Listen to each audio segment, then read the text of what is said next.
दोस्तों आ चुके हैं हम कॉपी पे। आज की वीडियो में जितनी टॉपिक की हमने बात की उतना सब बताएंगे। तो देख लीजिए आज की वीडियो को, वीडियो नंबर 21 है।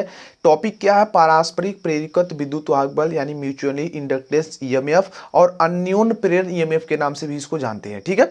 और दूसरी टॉपिक हमारी है पारस्परिक प्रेरकत्व यानी म्यूचुअल इंडक्टेंस क्या होता है। इतनी सारी टॉपिक पे बात करने वाले हैं आज की वीडियो में, तो बन जाइए अंत तक। एक छोटी सी रिक्वेस्ट रहेगी, ध्यान देना। म्यूचुअल इंडक्टेंस समझना क्यों जरूरी है गाइस? अगर आप यहां पे म्यूचुअल इंडक्टेंस समझ गए ना, म्यूचुअली इंड्यूस्ड ईएमएफ समझ गए ना गाइस, जब आपका थर्ड सेमेस्टर आएगा वहां पे आपको पढ़ना पड़ेगा। एक सब्जेक्ट होता है मशीन, वहां पे जब ट्रांसफार्मर की बात होगी तो वहां की सारी चीजें आपको सबसे अच्छे समझ में आएगी। ठीक है, तो चलिए देखते हैं फटाफट से बिना किसी देरी के। तो देखो गाइस, यहां फिगर इस तरह बना लो। गाइस यहां बना क्या है सबसे पहले वो समझ लो यार।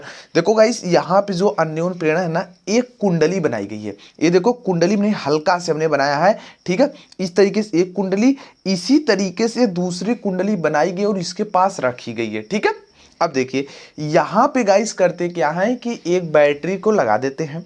ठीक है, तो देख ध्यान देना, यहां जो काम होता है ना, यहाँ पे एक बटन लगाते हैं। इस बटन को बार बार ऑन ऑफ कराते रहते हैं। हमने पिछले वीडियो में बताया था इसका कॉन्सेप्ट। ठीक है, स्वप्रेरकत्व वाले में ऑन ऑफ कराते रहते हैं, क्योंकि इसमें जो आपका फ्लक्स परिवर्तित रहता है, करंट परिवर्तित होगी तभी इसमें फ्लक्स परिवर्तित होगा। ठीक है, तो वही बात होती है। तो इसलिए यहाँ पे एसी वेव का इस्तेमाल हो तो दोनों में चलता है, इसलिए यहाँ काम हो जाता है। लेकिन समझने के लिए थोड़ा सा ध्यान देना आपको कि यहाँ पे आपको बैटरी दिखाएगा, हालांकि यहाँ पे एसी फॉर्म होना चाहिए, लेकिन बैटरी से आपको समझने के लिए दिखाएगा। एक स्विच है, इसमें I1 करंट होगी। जब यहाँ पे करंट फ्लो होगी तो ये एक मैग्नेटिक फ्लक्स प्रोड्यूस करेगा।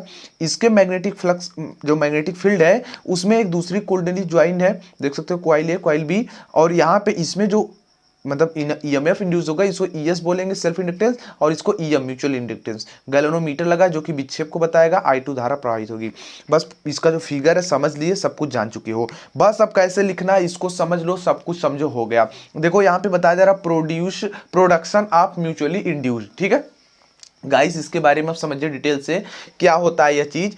वह विद्युत वाहक बल, ध्यान दीजिएगा, वह विद्युत यानी वह ईएमएफ जो पास रखी किसी अन्य कुंडली में फ्लक्स परिवर्तन होने के कारण स्वयं की कुंडली में प्रेरित होता है। ठीक है, मतलब एक कुंडली में हमने क्या किया, फ्लक्स को परिवर्तन किया, बगल में भैया दूसरी कुंडली रखी है और उसमें क्या होगा गाइस, ठीक है, स्वयं उस कुंडली में प्रेरित हो जाए, एक ईएमएफ इंड्यूस्ड हो जाए, उसको हम पारस्परिक प्रेरित या इसको अन्योन्य विद्युत वाहक बल, अन्योन्य प्रेरित विद्युत वाहक कहने का मतलब म्यूचुअली इंड्यूस्ड ईएमएफ, इसी को बोला जाता है।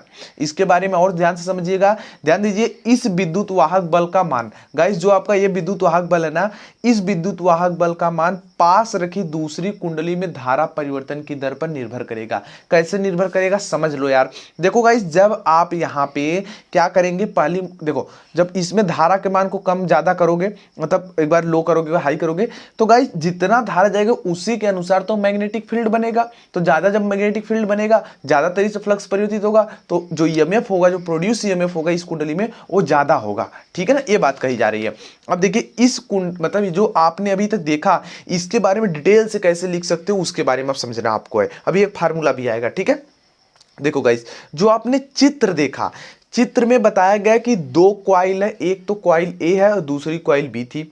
दोनों क्या की गई है, देखो जो चीज फिगर में देखो वही चीज लिखना है। अगर फिगर याद रहेगा तो यही मैं आपसे रिक्वेस्ट करना चाहूंगा कि इस फिगर को आप 5 बार बनाएंगे, 2 बार देखकर, 3 बार बिना देखे, क्योंकि गाइस पढ़ने के कुछ मेथड होते हैं, कुछ तरीके होते हैं, उसकी मदद से आप करेंगे। ठीक है, तो अच्छे से आपको याद रहेगा परीक्षा के समय में।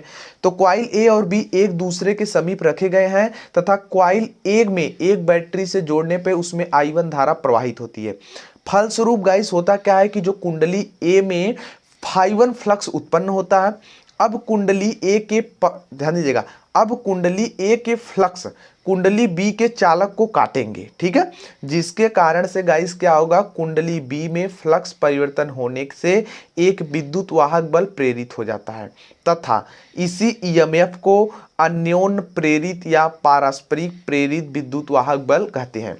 क्योंकि यह ईएमएफ जो होता है गाइस, यह ईएमएफ किसी अन्य कुंडली कॉइल ए में धारा परिवर्तन के कारण प्रेरित होती है, इंड्यूस्ड होती है, इसलिए इसे अन्योन्य प्रेरित विद्युत वाहक बल कहते हैं तथा इसका मान गाइस जो होता है कॉइल बी की फेरों की संख्या N2, ध्यान दीजिएगा कॉइल बी की जो फेरों की संख्या नंबर ऑफ टर्न्स कितने हैं उस पर, तथा कॉइल ए में धारा परिवर्तन जो फर्स्ट कॉइल लगी है उसमें करंट परिवर्तन की दर पर निर्भर करती है।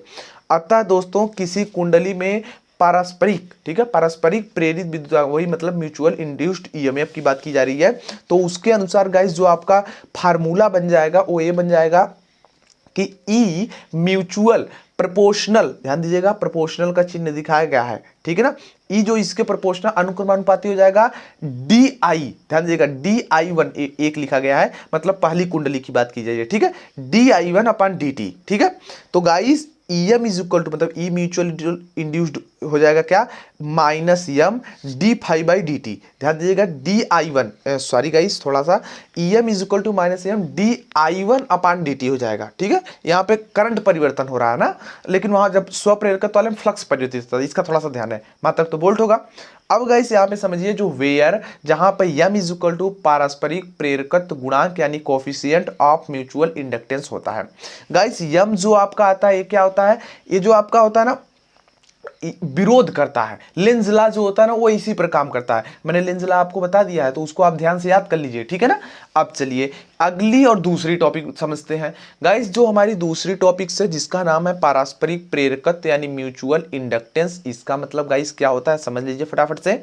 गाइस इसका मतलब होता है जब किसी कुंडली में, कोई एक कुंडली है उसके पास रखी किसी अन्य कुंडली में धारा परिवर्तन से स्वयं में ईएमएफ प्रोड्यूस है। कहने का मतलब गाइस मैं आपको एग्जांपल के जरिए बता दूं, चलो फटाफट से एग्जांपल जरिए समझते हैं। मान लो एक कुंडली है, इसी कुंडली के गाइस क्या किया गया कि कोई अन्य कुंडली, एक दूसरी कुंडली को हमने इसके पास लाए और इस वाली जो पहली कुंडली थी गाइस इसमें हमने धारा परिवर्तन, ठीक है, धारा परिवर्तन किए और इस स्वयं में, ठीक है ना, इसी कुंडली के स्वयं में क्या होगा, एक ईएमएफ प्रोड्यूस हो जाएगा। यही पूरी घटना पारस्परिक प्रेरकत्व कहलाती है, ठीक है। तथा गाइस किसी कुंडली के इस गुण को, यानी जिस कुंडली में यह गुण होगा उसके पारस्परिक प्रेरकत्व गुणांक यम से दर्शाया जाता है, मतलब गुणांक से, मतलब गुणांक कहते हैं और इसको यम से दर्शाते हैं, ऐसे बोल सकते हैं, ठीक है। तथा यह जो होता है गाइस किसी कुंडली में, तथा यह किसी कुंडली में अन्य कुंडली के फ्लक्स परिवर्तन के कारण स्वयं में पारस्परिक प्रेरित विद्युत वाहक बल का विरोध करता है। कहने का मतलब गाइस जैसे आपका मतलब अभी मैं आपको फिगर के माध्यम से बताऊं, जैसे ये देखो, अब गाइस इसमें जो होगा ना इसका भी एक मैग्नेटिक फील्ड बनता है। देखो इसका मैग्नेटिक फील्ड था तो इसके पास गया तो इसमें एक ईएमएफ प्रोड्यूस किया, लेकिन गाइस जब इसका तो बन गया ना, इसमें जब ईएमएफ इंड्यूस्ड हो गए तो इसका एक और आ जाते हैं गाइस, यहाँ पे इस तरीके से जो आपके फील्ड होते हैं वो बना लेते हैं, ठीक है, उसकी बात की गई यहाँ पे, तो उसी का विरोध करते हैं।